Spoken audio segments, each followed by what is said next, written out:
नमस्कार मंडळी, मी वास्तुज्योतिष सल्लागार नयन धोत्रे नेहमीप्रमाणे आपल्या सगळ्यांचं स्वागत करतो आपल्या या आवडत्या यूट्यूबवरील चॅनल ज्योतिष कट्टामध्ये. चॅनलला अवश्य सबस्क्राईब करा, सोबत दिलेलं बेलचं चिन्ह सुद्धा दाबा. आजच्या भागामध्ये आपण माहिती करून घेणार आहोत राशी चक्रातल्या पहिल्या म्हणजे मेष राशीच्या जुलै 2026 महिन्यातल्या मासिक राशी भविष्याची. हे राशी भविष्य नेहमीप्रमाणे आपल्या चंद्र राशी म्हणजेच जन्म राशीनुसार असणार आहे. तसेच यामध्ये सांगितलेली जी काही माहिती आहे ही आपल्या वैयक्तिक कुंडलीतील ग्रहस्थिती, परिस्थिती, दशा, महादशा यानुसार आपल्याला अनुभवायला मिळत असते. हे ज्योतिषशास्त्रीय सत्य लक्षात घेऊन हा व्हिडिओ आपल्याला पाहायचा आहे. असं असलं तरी महत्त्वाचे शुभ किंवा अशुभ ढोबळ परिणाम मात्र निश्चितपणे आपल्याला कमी अधिक फरकाने अनुभवायला मिळतात आणि म्हणूनच आपण काटेकोर करू शकता नियोजन आणि ठेवू शकता परिपूर्ण लक्ष या संपूर्ण महिन्यावर. व्हिडिओच्या नंतरच्या भागात आपण जाणून घेणार आहोत या महिन्यातले म्हणजेच जुलै महिन्यातले शुभ आणि अशुभ दिवस अगदी दैनंदिन राशी भविष्याप्रमाणे. म्हणजेच या एकाच व्हिडिओमध्ये आपण मासिक व दैनंदिन राशी भविष्य या दोनही राशी भविष्यांचा सुंदरपैकी आढावा घेणार आहोत. तर शुभ परिणाम वाढवणारे आध्यात्मिक उपाय व्हिडिओच्या शेवटच्या भागात, तेव्हा व्हिडिओ अगदी शेवटपर्यंत संपूर्ण पहा. तसेच मंडळी, याच व्हिडिओच्या खाली विवाह, करिअर, कसं निवडावं आपलं करिअर, जुलै महिन्यातले शुभ मुहूर्त, आपल्या राशी आणि नक्षत्राबद्दलची सखोल माहिती या संदर्भातले व्हिडिओ प्रकाशित केलेले आहेत. त्या सगळ्या महत्त्वाच्या व्हिडिओंची लिंक याच व्हिडिओच्या खाली दिलेली आहे. अवश्य हे व्हिडिओ आपल्याला उपयुक्त ठरतील, अवश्य पहा. चला तर मग आजच्या या भागामध्ये जुलै महिना आपल्या राशीसाठी नक्की काय सांगतो आहे, कसा राहणार आहे, ही संपूर्ण माहिती घेऊया. आपल्या राशीचा स्वामीग्रह मंगळ हा या संपूर्ण जुलै महिन्यामध्ये राशीच्या दुसऱ्या घरात द्वितीय भागात वृषभ या शुक्र ग्रहाच्या राशीमधून गोचर भ्रमण करत राहणार असल्यामुळे जमीन जुमला यामधील अडून राहिलेली खरेदी, विक्री आणि गुंतवणुकीची कामं पूर्ण घेण्यासाठी हा महिना आपल्याला शुभ आणि लाभाचा राहणार आहे. तसेच आधुनिक तंत्रज्ञान शिकणं, त्याबद्दलची माहिती करून घेणं, उद्योग व्यवसायासाठी किंवा घरगुती वापरासाठी नवीन मशिनरी, विद्युत उपकरणं खरेदी करणं यासाठी सुद्धा हा महिना शुभ राहणार आहे. तेव्हा अशा काही गोष्टी करण्याच्या आपण विचारात असाल तर अवश्य आपला हा निर्णय या महिन्यामध्ये निश्चितपणे आपण अंमलामध्ये आणू शकता, जो यशस्वी होण्याची खात्री अधिक प्रमाणामध्ये राहील. मात्र द्वितीय स्थानाला धन, कुटुंब आणि वाचास्थान म्हणून सुद्धा ओळखलं जातं व या स्थानात मंगळ ग्रह आपले अनावश्यक खर्च वाढवतो. म्हणून पैशाचे योग्य नियोजन करून खरेदी विक्रीचे व्यवहार करावेत, अन्यथा वायफळ खर्च मात्र वाढतील. तसेच हे वाचास्थान असल्यामुळे आपल्या बोलण्यावर आणि रागावर संयम ठेवून राहावं लागणार आहे, संवाद साधावा लागणार आहे, नाहीतर नातेसंबंधांमध्ये वितुष्ट निर्माण होऊन आर्थिक हितसंबंध धोक्यात येण्याचे, बिघडण्याचे निमित्त होईल. तेव्हा अवश्य काळजी घ्या. नोकरदार मंडळींसाठी हा महिना मनासारखा साथ मिळवून देणारा असणार आहे. गुरुग्रहाची शुभदृष्टी आपल्या राशीच्या कर्मस्थानावर, दशमस्थानावर पडत असल्यामुळे electronic, electricity, engineering, IT, hotel अशा क्षेत्रातील नोकरदार मंडळींसाठी हा महिना शुभ परिणाम देणारा असणार आहे. जून महिन्यापासून गुरुग्रहाचा झालेला राशी बदल हा पुढील वर्षभरासाठी आपल्या मेष राशीला अत्यंत शुभ परिणाम मिळवून देणारा राहणार आहे पुढील वर्षभरासाठी. तरीही काय बरं शुभ आणि अशुभ फळ याबद्दल मिळणार आहे हे जाणून घेण्यासाठी त्याबद्दलचा व्हिडिओ आपल्या चॅनलमध्ये प्रकाशित झालेला आहे, अवश्य पहा. त्याचीही लिंक याच व्हिडिओच्या खाली डिस्क्रिप्शनमध्ये असणार आहे. तर या महिन्यातील मंगळ आणि शुक्र या ग्रहांचे शुभ भ्रमण व्यापार उद्योग करणाऱ्या व्यावसायिक मंडळींना आर्थिक लाभ वाढवणारे राहतील. विशेष करून जी मंडळी मशिनरी, इलेक्ट्रिसिटी, इलेक्ट्रॉनिक, त्याचप्रमाणे ऑटोमोबाईल या क्षेत्रामध्ये आणि इम्पोर्ट एक्सपोर्ट या विषयामध्ये कार्यरत आहेत, त्यांच्यासाठी काही नवीन व्यवसायाच्या संधी लाभ मिळवण्यासाठी अनुकूल राहतील. त्यामुळे या विषयातील आपला व्यवसाय वाढवण्याच्या दृष्टीने आपण प्रयत्न वाढवायला व प्रयत्न करायला हरकत नाही. 7 जुलै नंतर वक्री होऊन पुन्हा स्वतःच्या राशीत येणारा बुध ग्रह नोकरी, व्यवसाय, शिक्षण यासाठी परदेश गमनाची संधी सुद्धा निर्माण करताना दिसेल. त्यामुळे त्यावर अवश्य लक्ष ठेवा.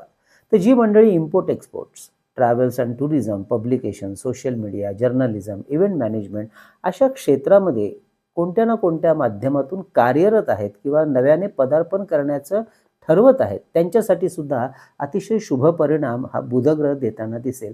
त्यामुळे अवश्य याचाही लाभ आपण घेऊ शकता.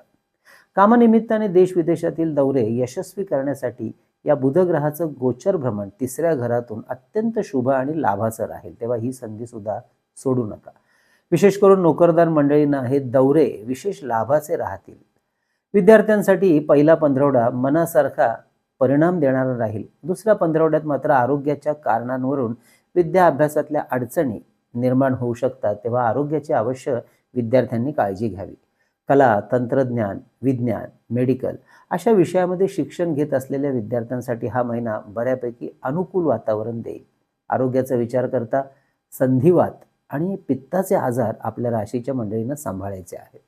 विवाह इच्छुक मंडळींना मनासारखा जोडीदार निवडण्यासाठी हा महिना अनुकूल राहील. मात्र राशीला 4था गुरु असल्यामुळे आपल्या गुरुजींचे मार्गदर्शन घेऊन विवाहाचा मुहूर्त काढू शकता. तर 4 जुलै नंतर पंचम स्थानामध्ये येणारा शुक्र ग्रह प्रेमसंबंध, नवीन ओळखी, नातेसंबंध यामध्ये मनासारखा परिणाम द्यायला मदत करेल. तसेच जी मंडळी आर्थिक उत्पन्न वाढवण्यासाठी नवीन आर्थिक स्रोत शोधात आहेत त्यांना याचा शोध लागेल. तसेच जी मंडळी investment management, investment consultant, portfolio management म्हणून काम करत आहेत त्यांच्या कामाची व्याप्ती वाढवायला सुद्धा या शुक्राचं भ्रमण अनुकूल राहील. नवीन कामं या काळात त्या संदर्भातील वाढतील. तर ज्यांना शेअर मार्केटमध्ये नव्याने पदार्पण करायचं आहे त्यांच्यासाठी सुद्धा हा शुक्र ग्रहाचा योग लाभ मिळवून द्यायला तत्पर असणार आहे.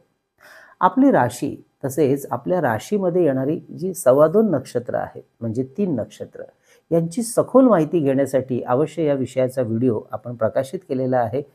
त्याची लिंक सुद्धा देत आहोत, अवश्य पहा. ज्यामुळे आपलं करिअर, आरोग्य, उच्च शिक्षण याबद्दलची सखोल विस्तृत माहिती आपल्याला मिळायला मदत होईल. म्हणजे आपल्याला सुद्धा आपल्या वैयक्तिक कुंडली किंवा वास्तू विषयातलं सशुल्क मार्गदर्शन आमच्याकडून करून घ्यायचं असल्यास अवश्य आमच्या कार्यालयाच्या संपर्क व्हॉट्सअप नंबरवर व्हॉट्सअप मेसेज करून कशा प्रकारे केलं जातं आपल्याला मार्गदर्शन याबद्दल जाणून घ्या आणि अवश्य आपली अपॉइंटमेंट बुक करा. हे मार्गदर्शन ऑनलाईन फोनवरूनच करत असल्यामुळे अगदी देशाच्या कानाकोपऱ्यातून किंवा परदेशातून आमच्या इतर क्लायंट्सप्रमाणे आपणही सहज मार्गदर्शन घेऊ शकता. यासाठी आमचा व्हॉट्सअप संपर्क नंबर आहे 9892156163. हा नंबर थंबनेलवर आणि खाली डिस्क्रिप्शनमध्ये नेहमी दिलेला असतो. या महिन्यातल्या शेअर मार्केटच्या गुंतवणुकीच्या विचारात असेल तर electronic, electricity, IT, banking, logistic, finance, power, engineering, chemical हे सेक्टर फायद्याचे राहतील. तर पहिला पंधरवडा फार्मा सेक्टरसाठी उत्तम राहील. अर्थात योग्य जाणकारांचा सल्ला घेऊन इन्व्हेस्टमेंट करा. इंट्राडे ट्रेडिंग करणाऱ्यांसाठी हा संपूर्ण महिनाच लाभाचा राहणार आहे. मात्र मंगळाचा प्रभाव द्वितीय स्थानावर असल्यामुळे उतावळेपणाने मात्र निर्णय घेऊ नका, तर टाळा. मंडळी, ही होती जुलै महिन्यातील महत्त्वाच्या गोचर ग्रहांच्या भ्रमणाची स्थिती, परिस्थिती आणि परिणाम म्हणजेच मासिक राशी भविष्य. आता आपण माहिती करून घेऊया थोडक्यात परंतु अतिशय महत्त्वपूर्ण दैनंदिन राशी भविष्य. त्यामुळे या महिन्यातले शुभ आणि अशुभ दिवस समजायला अजून जास्त सोपं जाईल. महिन्याची सुरुवात म्हणजेच 1 ते 5 जुलै हे पहिले 5 दिवस लाभ वाढवणारे आपल्यासाठी असणार आहेत. तेव्हा नवीन गुंतवणूक किंवा जुना गुंतवणुकीतून होणारा लाभ, प्रॉफिट बुकिंग यावर अवश्य लक्ष द्या. नवीन ओळखी याला विशेष प्राधान्य द्यायला हरकत नाही. मित्र, परिवार, नातेवाईक, वडीलधारी मंडळी, वरिष्ठ अधिकारी यांची कामाच्या संदर्भात उत्तम साथ सोबत राहील. त्यांची मदत घ्यायला हरकत नाही. नोकरीमध्ये सुद्धा अनुकूल परिणाम साधू शकाल. नवीन नोकरीच्या शोधात असलेले जे नवीन उमेदवार आहेत त्यांच्यासाठी सुद्धा हा कालखंड शुभ राहील. 6, 7, 8 जुलै पुढचे 3 दिवस कुटुंबाच्या आणि स्वतःच्या आरोग्याकडे जरा जास्त लक्ष द्या. नवीन गुंतवणूक आणि महत्त्वाचे निर्णय घेणार असाल तर सांभाळून घ्यावे लागतील. उसनवारी उधारी टाळा. परदेश गमनाची संधी मात्र उत्तम राहील. आर्थिक खर्च जरा या काळात वाढतील, त्यामुळे अनावश्यक खरेदी या दिवसात टाळलेली उत्तम. 9 ते 14 जुलै हे पुढचे 6 दिवस अतिउत्तम असणार आहेत स्वतःसाठी आणि कुटुंबासाठी सुद्धा. त्यामुळे काही महत्त्वाचे निर्णय स्वतः आणि कुटुंबासाठी घेणार असाल तर अवश्य घ्या. विशेष करून आर्थिक निर्णय आणि आर्थिक नियोजन करण्यासाठी हे दिवस महत्त्वपूर्ण राहतील. 15-16 जुलै हे पुढचे 2 दिवस घराच्या कामकाजाकडे अवश्य लक्ष द्या. कुटुंबातील छोट्या मोठ्या कुरबुरी जरा वाढताना दिसतील. मात्र भूमी, भवन, वाहन यांच्या खरेदी विक्री आणि गुंतवणुकीसाठी हे दिवस शुभ राहतील. 17-18 जुलै विद्यार्थी, गुंतवणूकदार, नोकरदार यांच्यासाठी हे दिवस शुभ राहतील. म्हणून प्रॉफिट बुकिंग, नवीन गुंतवणूक, महत्त्वाच्या परीक्षा किंवा इंटरव्ह्यूज यासाठी अवश्य तयारी करा, शुभ राहील. 19-20 जुलै पुढचे 2 दिवस थोडा आरोग्य आणि हितशत्रू या संदर्भात काळजी घ्यावी लागेल. थोडी धावपळ आणि दगदग सांभाळा. विरोधकांच्या हालचालींवर आणि स्वतःच्या आरोग्यावर लक्ष द्या. अनावश्यक धाडस कुठेही करू नका. 21, 22, 23 जुलै हे पुढचे 3 दिवस मात्र व्यापार, उद्योग, महत्त्वाचे निर्णय, कोर्ट कचेरीची कामं, विवाह संदर्भातली बोलणी, महत्त्वाच्या चर्चा, मीटिंग्स, कागदपत्रांची कामं ह्यासाठी अत्यंत शुभ राहतील.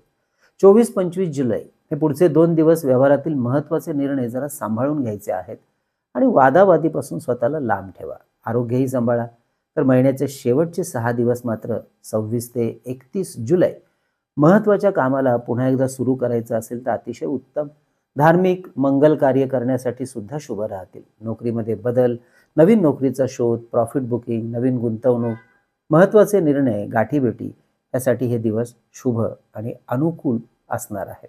तर मंडळी, ही होती ह्या जुलै महिन्यातल्या 31 दिवसाची संपूर्ण माहिती. या महिन्यातले शुभ परिणाम वाढवण्यासाठी महाविष्णूंची आणि गुरुग्रहाची मंत्र उपासना साधना अवश्य वाढवा. यासाठी रोज विष्णू सहस्त्रनामावलीचं पठण करून गुरुग्रहाचा मंत्र ओम ब्रूम बृहस्पतये नमः किंवा ओम गुरवे नमः या मंत्राचा जप 1 माळ अवश्य करा. तर मंडळी, ही होती मेष राशीची संपूर्ण जुलै महिन्याच्या संदर्भातली मासिक आणि दैनंदिन राशी भविष्याची माहिती. माहिती कशी वाटली अवश्य कळवा. व्हिडिओ जास्तीत जास्त लोकांपर्यंत पोहोचण्याकरता शेअरसुद्धा करा. आवडला असेलच लाईकसुद्धा करा. तसेच मंडळी, आपल्या ज्योतिष कट्टाच्या वतीने आपण प्रकाशित केलेली जी 3 पुस्तकं आहेत, आता चातुर्मास सुरू होतोय, त्यानिमित्ताने विविध स्तोत्र आणि मंत्र यांचं संकलित केलेलं चैतन्य लहरी पुस्तक अवश्य भारतामध्ये कुठे असाल आमच्या व्हॉट्सअप नंबरवर 330 रुपये फोनपे करून त्याचा स्क्रीनशॉट, तुमचा संपूर्ण पत्ता, पिनकोड नंबर आम्हाला व्हॉट्सअप करा. पुस्तक घरपोच पाठवण्याची व्यवस्था केली जाईल. तसेच मंडळी, परमपूज्य टेंबेस्वामी महाराजांनी लिहिलेला अप्रतिम 700 ओव्यांचा ग्रंथ श्री सप्तशती गुरुचरित्र सार 151 रुपये फोनपे करून आपण मागवू शकता. तर अष्टोत्तर शतनामावली हे पुस्तक सुद्धा 151 रुपये फोनपे करून आपण मागवू शकता. यामध्ये विविध देवदेवता आणि काही महत्त्वपूर्ण ग्रहांची 108 नावं संकलित केलेली आहेत. तर मंडळी, शुभ मुहूर्तावर अभिमंत्रित आणि सिद्ध केलेली विविध प्रकारची रुद्राक्ष, विविध ग्रहांची यंत्र, विद्यार्थ्यांच्या स्मरणशक्ती, एकाग्रता, विद्या अभ्यासातली गोडी निर्माण करण्याकरता गणेश रुद्राक्ष, सिद्धी गणेश यंत्र, सरस्वती यंत्र, तर आपल्या ऐहिक सुखासाठी वास्तूत किंवा आपल्या कार्यालयात ठेवण्यासाठी श्रीयंत्र, कुबेर यंत्र, वास्तुदोष निवारण यंत्र, अन्नपूर्णा यंत्र, सुदर्शन यंत्र, मेरुश्री यंत्र, लक्ष्मी कवडी, दक्षिणावर्ती शंख आणि हे धूप दीप पात्र हे आपल्याला ऑर्डर करायचं असेल तर अवश्य आमच्या संपर्क नंबरवर व्हॉट्सअप मेसेज करून त्याबद्दलची आधी माहिती मिळवा आणि नंतर आपली ऑर्डर बुक करा. मंडळी, हा जुलै महिना आपल्या राशीला आनंदाचा, सुखाचा, समृद्धीचा जावो ही भगवंताचरणी प्रार्थना. पुढच्या भागामध्ये वृषभ राशीबद्दल जाणून घेण्यासाठी अवश्य पुन्हा एकदा भेट द्या. तोपर्यंत कळावे लोभाय असावा. धन्यवाद.